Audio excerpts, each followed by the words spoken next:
ತಾಯಿ ಮಗ ಇಬ್ಬರೇ ನಿರ್ಮಿಸಿದ ಅನಿಮೇಷನ್ ಚಿತ್ರವೊಂದು ಅಬ್ಸೆಷನ್ನ ದಾಖಲೆಯನ್ನ ಧೂಳಿಪಟ ಮಾಡಿದೆ. ನಮಸ್ಕಾರ ಸ್ನೇಹಿತರೆ, welcome back to public talk Kannada cine Duniya YouTube channel. ನಾನು ನಿಮ್ಮ ಪ್ರೀತಿಯ ಜವಳಿ ಕೊಟ್ರೇಶ್.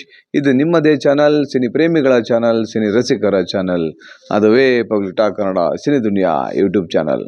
ಸ್ನೇಹಿತರೆ, ವೈರಲ್ ಆಗಿ ಹಿಟ್ಟಾದ ಒಂದು ಕಳಪೆ ಸಿನಿಮಾ ಇದೆ. ಆ ಸಿನಿಮಾ ಯಾವುದು ಅನ್ನೋದನ್ನ ನಾವು ಈ ವಿಡಿಯೋದಲ್ಲಿ ನೋಡ್ಕೊಂಡು ಹೋಗೋಣ. ತುಂಬ ಇಂಟ್ರೆಸ್ಟಿಂಗ್ ಸ್ಟೋರಿ ಇದೆ ಇದು. ನೀವ್ಯಾರು ಕೂಡ ಈ ವಿಡಿಯೋನ ಸ್ಕಿಪ್ ಮಾಡದೆ ಕೊನೆವರೆಗೂ ನೋಡಿ. ಅದಕ್ಕೂ ಮೊದಲು ಇದುವರೆಗೂ ಯಾರ್ಯಾರು ನನ್ನ public talk Kannada cine Duniya YouTube ಚಾನಲ್ನ ಸಬ್ಸ್ಕ್ರೈಬ್ ಮಾಡ್ಕೊಂಡಿಲ್ವೋ ಅವರೆಲ್ಲ ಈಗಲೇ ಹೋಗಿ ಸಬ್ಸ್ಕ್ರೈಬ್ ಮಾಡ್ಕೊಳ್ಳಿ. ಹಾಗೆ ಪಕ್ಕದಲ್ಲಿರೋ ಬೆಲ್ ಐಕಾನ್ ಒತ್ಬಿಡಿ. ನನ್ನೆಲ್ಲ ನೋಟಿಫಿಕೇಶನ್ಗಳು ನಿಮಗೆ ತಲುಪುತ್ತೆ ಅಂತ ಹೇಳ್ತಾ ಮತ್ತೆ ಆಗ್ತಾಡ ಬನ್ನಿ ಆ ಇಂಟ್ರೆಸ್ಟಿಂಗ್ ಸ್ಟೋರಿಯನ್ನು ನೋಡ್ಕೊಂಡ್ಬರೋಣ. ಸ್ನೇಹಿತರೆ, ಮೇ ತಿಂಗಳಲ್ಲಿ ಬಿಡುಗಡೆಯಾಗಿ ಜಗತ್ತಿನಾದ್ಯಂತ ತೂಫಾನ್ ಎಬ್ಬಿಸಿದ ಕಡಿಮೆ ಬಜೆಟ್ ಸಿನಿಮಾ ಅಬ್ಸೆಷನ್ ಅತಿ ಹೆಚ್ಚು ಲಾಭ ಗಳಿಸಿದ ಚಿತ್ರ ಎಂಬ ದಾಖಲೆಯನ್ನ ಬರೆದಿತ್ತು. ಕೇವಲ 6.2 ಕೋಟಿ ರೂಪಾಯಿ ಬಜೆಟ್ನಲ್ಲಿ ನಿರ್ಮಾಣವಾದ ಈ ಸಿನಿಮಾ ಗಳಿಸಿದ್ದು ಬರೋಬ್ಬರಿ 4,000 ಕೋಟಿ ರೂಪಾಯಿ ಅಂದರೆ ತಪ್ಪಾಗಲಾರದು. ಆದರೆ ಹೀಗೆ ಚೀನಾದ ತಾಯಿ ಮಗ ಇಬ್ಬರೇ ನಿರ್ಮಿಸಿದ ಅನಿಮೇಷನ್ ಚಿತ್ರವೊಂದು ಅಬ್ಸೆಷನ್ನ ದಾಖಲೆಯನ್ನ ಧೂಳಿಪಟ ಮಾಡಿದೆ. ಅದು ಹೇಗಂತ ನೋಡೋಣ ಬನ್ನಿ. ಅದು ಯಾವ ಸಿನಿಮಾ ಅಂತ ನೋಡಿಬಿಡೋಣ. ಆ ಸಿನಿಮಾ ಹೆಸರು ನ್ಯೂ ಲೈ ಎಂಬ ಹೆಸರಿನ ಈ ಸಿನಿಮಾ ಆಗಸ್ಟ್ 5ರಂದು ಬಿಡುಗಡೆಯಾಗಿತ್ತು.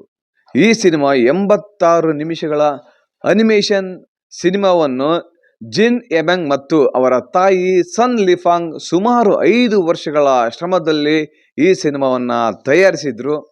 ಈ ಸಿನಿಮಾಗೆ ತಾಯಿ ಮಗನೇ ಬರಹಗಾರರು, ನಿರ್ದೇಶಕರು, ಧ್ವನಿ ಕಲಾವಿದರು ಮತ್ತು ಸಂಗೀತ ನಿರ್ದೇಶಕರಾಗಿದ್ರು ಅಂತ ಹೇಳ್ಬೋದು.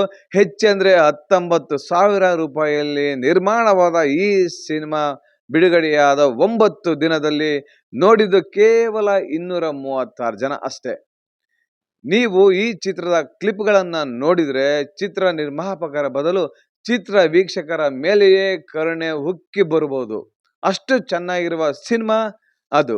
ಆದ್ರೆ ಏನಪ್ಪ ಒಂದು ವಿಶೇಷ ಅಂದ್ರೆ ಈ ಸಿನಿಮಾದ ಕಳಪೆ ಅನಿಮೇಷನ್ನೇ ಅದು ಸಾಮಾಜಿಕ ಜಾಲತಾಣಗಳಲ್ಲಿ ವೈರಲ್ ಆಗುವಂತೆ ಮಾಡಿದಂತೆ. ಜನ ಸೋಷಿಯಲ್ ಮೀಡಿಯಾಗಳಲ್ಲಿ ಪೋಸ್ಟ್ ಮಾಡೋದಕ್ಕಾಗಿಯೇ ಸಿನಿಮಾ ನೋಡಲು ಥಿಯೇಟರ್ಗಳಿಗೆ ಬಂದ್ರಂತೆ.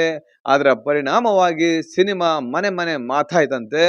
ಮತ್ತಷ್ಟು ಜನ ಸಿನಿಮಾ ಮಂದಿರಗಳಲ್ಲಿ ದೌಡಾಯಿಸಿ ಪರದೆ ಮುಂದೆ ಕುಂತು ಹಾರ್ಟೆ ಹೊಡೆದ್ರಂತೆ, ಸೆಲ್ಫಿ ತಗೊಂಡ್ರಂತೆ, ನಾವು ನೋಡಿದ್ವಿ ಯಾಯ್ ಎಂದು ಪೋಸ್ಟ್ ಮಾಡಿದ್ರಂತೆ. ಇದರ ಫಲವಾಗಿ ಚಿತ್ರ 24 ಕೋಟಿ ರೂಪಾಯಿಗೂ ಹೆಚ್ಚು ಹಣವನ್ನ ಗಳಿಸ್ಬಿಡ್ತಂತೆ. ಎಷ್ಟೋ ಹಳೇ ಸಿನಿಮಾಗಳಲ್ಲಿ ಬರ್ತಕ್ಕಂತಹ ಒಂದು ಹಾಡು ಅವಾಗ ಯಾರು ಕೇಳಿರಲ್ಲ, ಅಂತಹ ಹಾಡುಗಳು ವೈರಲ್ ಆಗಿ ಹಿಟ್ ಆಗಿ ಹೋಗ್ತಾವು.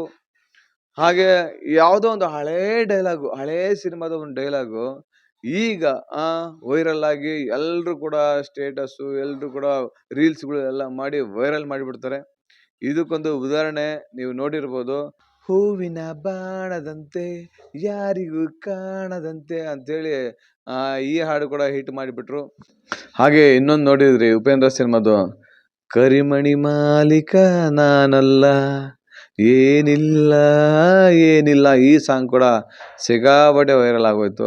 ಹೀಗೆ ಹಲವಾರು ಹಾಡುಗಳು, ಹಲವಾರು ಡೈಲಾಗ್ಗಳೆಲ್ಲ ವೈರಲ್ ಆಗಿ ಎಲ್ಲರ ಜನಮನ ಮುಟ್ಟಿದವು. ಹಾಗೆ ಟ್ರೆಂಡ್ ಕೂಡ ಆಗೋಗಿದೆ. ಅದೇ ರೀತಿ ನೋಡಿ, ಒಂದು ವೈರಲ್ ಆಗಿರೋ ಒಂದು ಸಿನಿಮಾ 24 ಕೋಟಿ ರೂಪಾಯಿ ಗಳಿಸ್ತಂದ್ರೆ ನಿಜವಾಗ್ಲೂ ಇದೊಂಥರ ಹೇಳ್ತಾರಲ್ಲ, ಅದೇನೋ ಕೆಟ್ಟ ಒಂದು ಅನಿಮೇಷನ್ ಇಂದಲೇ ಈ ಸಿನಿಮಾ ಸೂಪರ್ ಡೂಪರ್ ಹಿಟ್ ಆಗೋಯ್ತು. ಒಟ್ಟಾರೆಯಾಗಿ ಈ ಸಿನಿಮಾ 24 ಕೋಟಿ ರೂಪಾಯಿ ಗಳಿಸಿದೆ.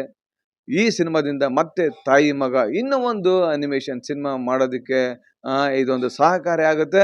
ಹಾಗೆ ಇನ್ನೂ ಒಂದು ಒಳ್ಳೆ ಕ್ವಾಲಿಟಿ ಅನಿಮೇಷನ್ ಸಿನಿಮಾನು ಅವರು ಮಾಡಲಿ ಅಂತ ನಾವು ಕೇಳ್ಕೊಂತ, ಈ ವಿಡಿಯೋ ನಿಮಗೆ ಇಷ್ಟ ಆದರೆ ಶೇರ್ ಮಾಡಿ ಅಂತ ಕೇಳ್ಕೊತೀನಿ. ಜೈ ಕರ್ನಾಟಕ. ಧನ್ಯವಾದಗಳು.